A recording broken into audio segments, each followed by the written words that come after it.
Now, back to John, Josh, Bob, Chuck, G. Hey, how many people are on this show? It's weird. This is the Sports Source. It is weird. We're happily weird here at the Sports Source. This segment brought to you by Parkside Cabin Rentals. The holidays are over, but there's still a way to give yourself a personal holiday. Just book yourself a cabin in the Smokies for January or February.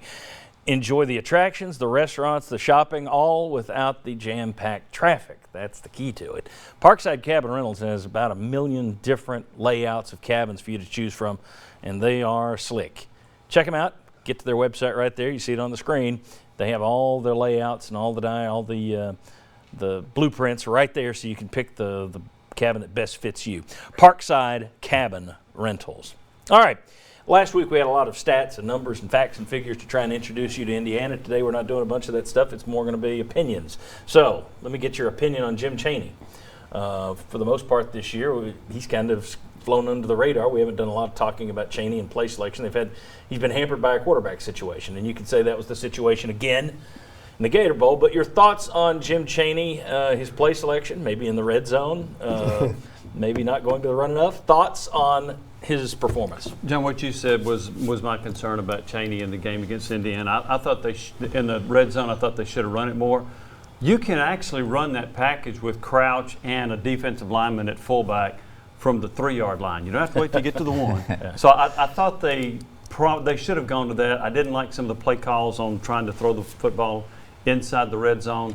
Other than that, I thought he did a good job. And I heard somebody, we were talking about Garantano, and he said, well, his work in the last few minutes was against the prevent. Okay, I don't care. I thought the play calling in that situation, they didn't panic. They threw some underneath things to Gray. He gained, 34 yards on 2 catches. They matriculated down the field and scored a couple of times. And I thought he did a nice job with that. My big issue with him, though, was some of the play calling in the red zone. Yeah, early red zone issues would be a combination. And yes, Jarrett Garantano needed to be better. The 4th down call, I think, is where most would find frustration, but maybe even leading up to that, run the ball more. It looked like going in, there would be a line of scrimmage advantage for Tennessee. And I think as we watched the game go along, there was a line of scrimmage advantage for Tennessee. With the playmakers you have in the backfield, they could have taken advantage of that earlier. Yeah, and especially the way Trey Smith and that side of the ball was playing, you saw holes. They were trucks that could drive through them. And then you kind of wondered why Gray was the 3rd running back into the game.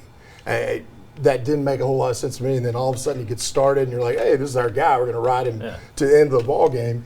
And then, I thought what they didn't do well also is, and they need to look at this more for next year, getting the running back out as the passer game and on a linebacker. I mean, that's where Gray, you talk about your last series, your drive, was Gray on a linebacker, throw it to him quick, he makes a guy move. It's a 3-yard, 4-yard pass that turns into 20. You got to figure, if you're going to have your quarterback issues, you got to figure out how do we get it to a guy 3 yards, 4 yards away that can then turn it into a 20-yard pass play.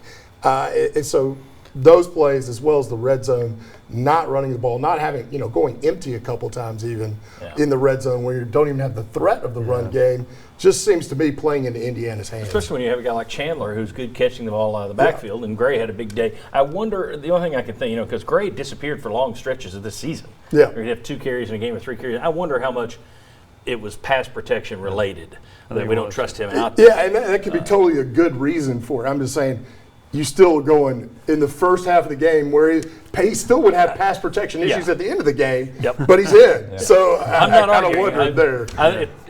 We had this conversation for 5 years with the last coaching staff. Take your best players and find ways to get them on the field. Right. When you look at Gray's performance, great against Vanderbilt. I mean, he saved his best for last when they actually used it. Vanderbilt, Indiana, big upside for this young man moving forward, I think. John, I think he can be at least a 1,000-yard guy from scrimmage. That includes rushing and receiving. And to me, he surpassed Ty Chandler. Although I'm not giving up on Chandler. I think Chandler's still a good back.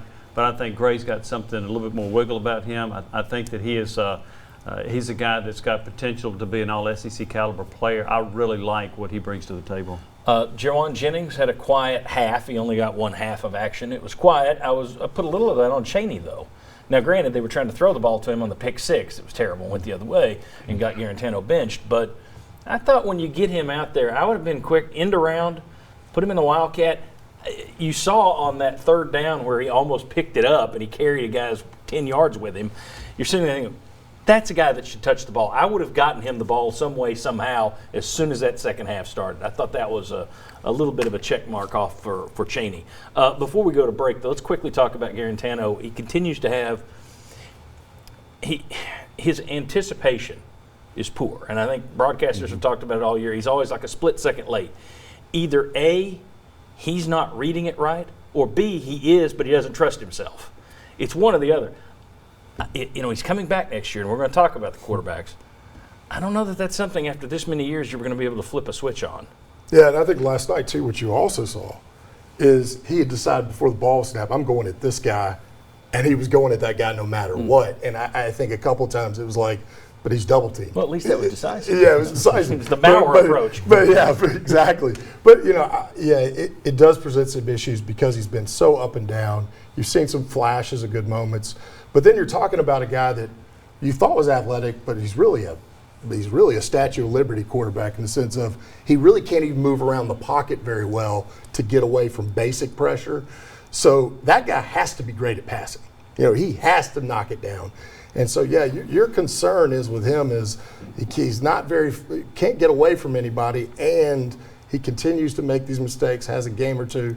But where do you put your level of trust in a guy building a team around him, building an offense around him? I don't think you can, and I think coaching staff has to hope for competition. Somebody beats him out. John, I thought that Chaney and Garantano got on the same page starting the second half of the year, and I thought the Missouri game, I thought they showed that. Mm-hmm.